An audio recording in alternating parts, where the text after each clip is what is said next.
know why, but Will Smith keeps coming into my head with Jada Pinkett, where their relationship was open.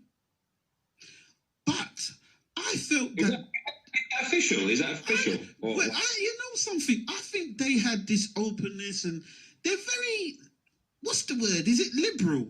They're very, to the outside world, look on Will Smith's family. That's a very freaky family, you know. They're not normal. Bit out there, yeah. They're a bit different. That's the alternative, kind of alternative family setup. They're very like, oh, you know what? I sat down and I said, you know something, Jada, Will, you lot live your life like you are a TV show, and that you're gonna do these things because you are. You understand? They're living in a reality live TV show that I can't explain it, but it's weird. And I personally think that I don't know why she done it, but Will Smith set up and produced and helped Jada produce Red Table Talks, innit? Yeah. So he comes over very, very devoted, if you get what I mean. Very like, anything my wife wants, I'm gonna get her. So you would never look at Will Smith. He's got this image that's so squeaky clean that you can't see him doing anything wrong. Am I right or wrong? Lady Esi, am I right or wrong? Yeah. How do you see Will Smith when you look at him? I guess it depends, because I guess if you kind of don't separate him from his character as Fresh Prince, I guess it's hard if you... I guess he's managed his PR very well, in a sense. He's managed his... That's the word I was thinking of. He protects his brand. Yeah, he protects his brand. He protects his brand very well. Yeah, when you say squeaky, I don't know about after hours, but Will in front of camera is professional. Yeah, he protects his brand very well. So that's probably why, because he protects his brand very well. He's very good to use a slang, he don't be coming in front of the camera speaking reckless. Yes. He's very thought at what he says, like a politician or something like that. Yes. That's what it is. Yeah, that's what it is. Okay. Because even with, we know, like last year, the big thing about Jada and August, even the whole Red Table conversation between him and Jada, he still came out of that looking better than Jada. Of course. Well, thank God. I mean, that would be a bit... No, what I'm saying, I know we got girl power and all that lot, but I mean, at some point, we must be able to say they can do. But what I'm saying is, everyone kind of felt sorry, like, everyone just literally felt sorry for Will, even though there have been rumours of them having an open marriage. And do you understand? Because if that's a rumour that he got open marriage and she was able to, but do you get what I'm trying to say? Because they said you got an open marriage, so she went and had a relationship with, but that's what I'm saying. He protects his brand very well. Yeah, is it? Right, again, things are popping in my head, so apologies. And I want to mention this. There is also on Facebook and WhatsApp about this footballer, Ibua, who is now penniless because he married this woman. And a couple of years ago. Something going on with him, Ibua, I can't pronounce his name. And also, the sad news that I've seen today, I'm hearing that Dr. Dre suffered a brain aneurysm, and they're relating it to his relationship because he's breaking up with his wife. Don't be stressed. Yeah, I know, but Can I just say something there, because it's really sad to hear that if it is accurate.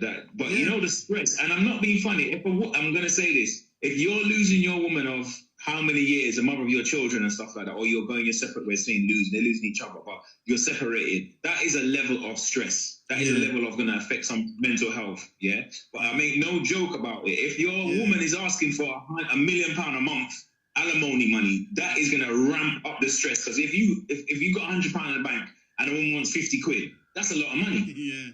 Do you understand? So you just times that by, if you got 100 million and she wants 50 million, that's a whole lot of money, man. Yeah, so that happened on Monday. Yeah. That was Yeah, stressful. yeah. Is it? No joke. Yeah, it happened on Monday. Because it's in the news today. I'm trying to find my news. Yeah, it's happened on Monday. So he was rushed to hospital on Monday. What is a brain? And What was is suffering a brain aneurysm. Yeah. So it's like he said he had a really bad headache, and then he was going into intensive care. But he said he's okay today. He's like he's been able to. Because his wife filed for divorce last June, basically. So he actually is going through, isn't he? So yeah. Yeah. So yeah, it could be the level of stress. Yeah. The divorce case was scheduled for today. Oh, is it for Yes. for Dr. Dre? Yes. And you know that Dre headphones, which is quite interesting, was massive.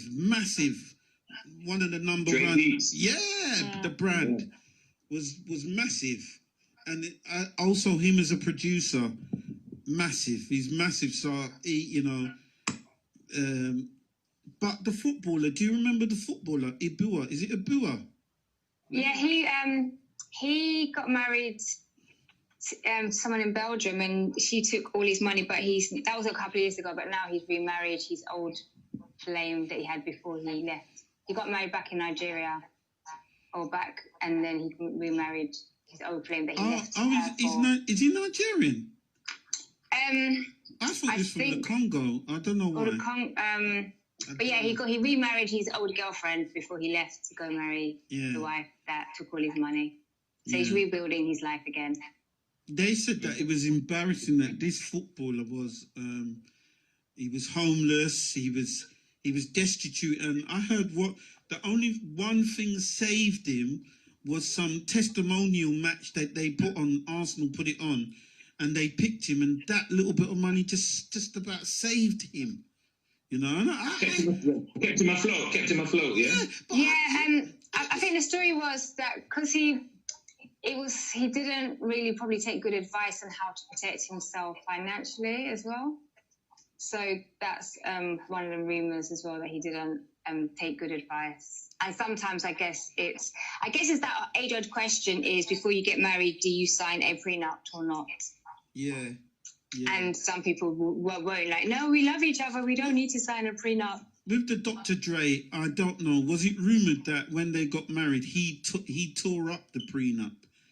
But then they say he never tore it up. But there's something going on with I don't know if that's true or not. But can I ask Esi a question? Yes.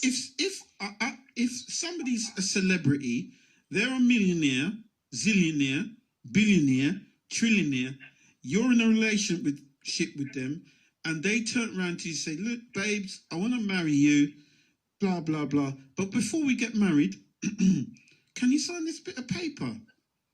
How would you actually feel? Would you actually feel, well, hold on a minute. Would you feel offended? Me personally, no. I wouldn't feel offended. Hugh? Mm-hmm. Hugh's gone quiet. You haven't signed No, I'm listening. I'm all ears. I'm waiting for that microphone. I'm waiting for that microphone. Patiently, man. I wouldn't feel. I guess knowing. I wouldn't feel offended. I know why some women may feel offended, but I wouldn't feel offended because, end of the day, I remember watching a film. There's a thin line between love and hate. So you obviously hope your relationship will last.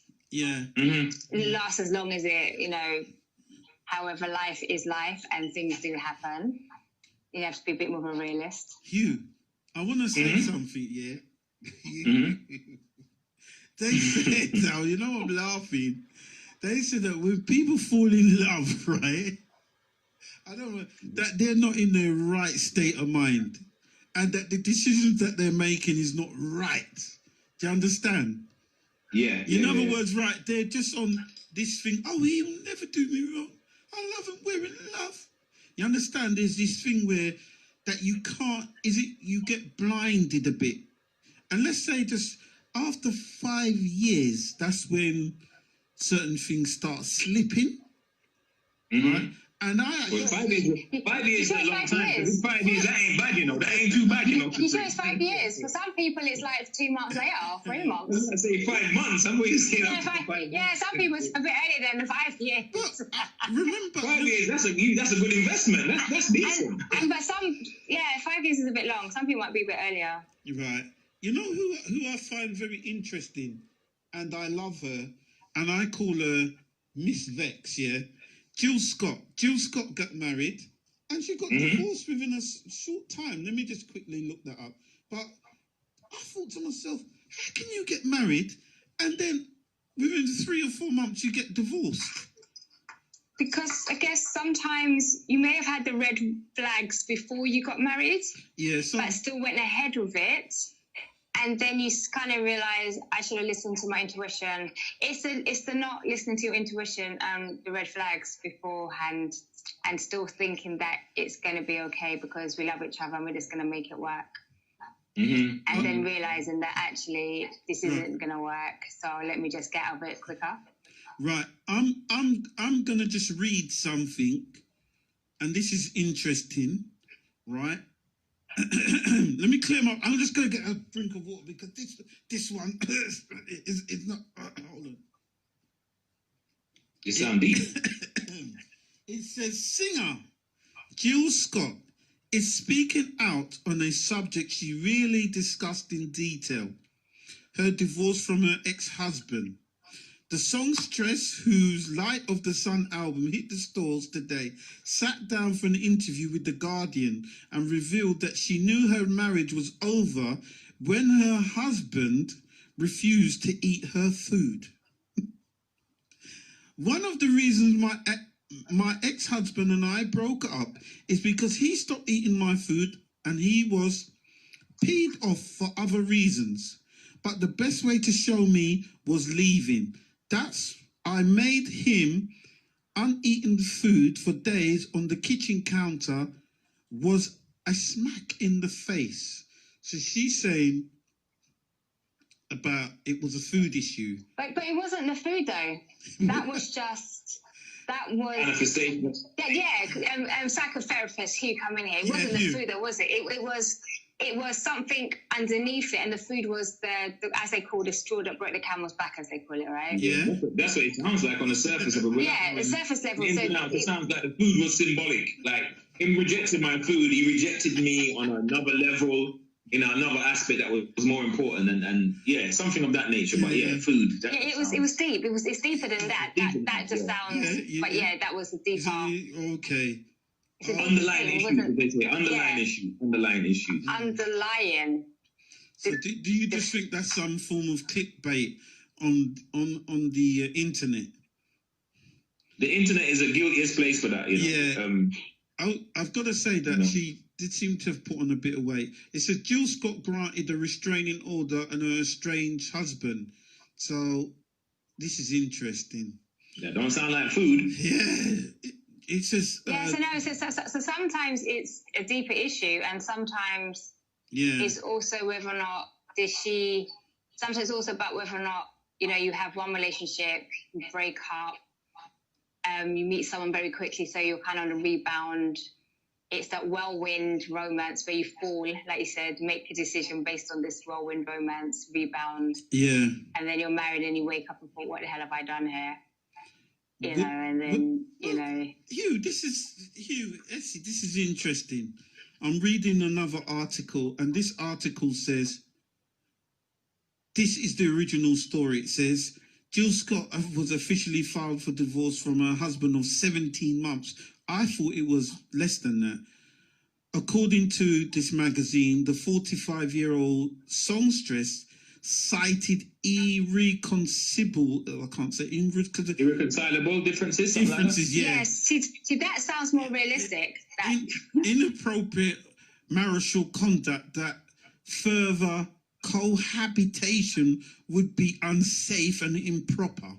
According to that restraining order now has a context, isn't it? Yeah, right. Yes, so that's now, that's a more, Okay. It's that, So we obviously don't know, but I guess I guess, Hugh, when you have couples come to you and it says, I mean, I guess now it's also been serious now we've got our lockdown 3.0 and a lot of relationships are probably under pressure under lockdown 1, But lockdown 2, so and the lockdown 3.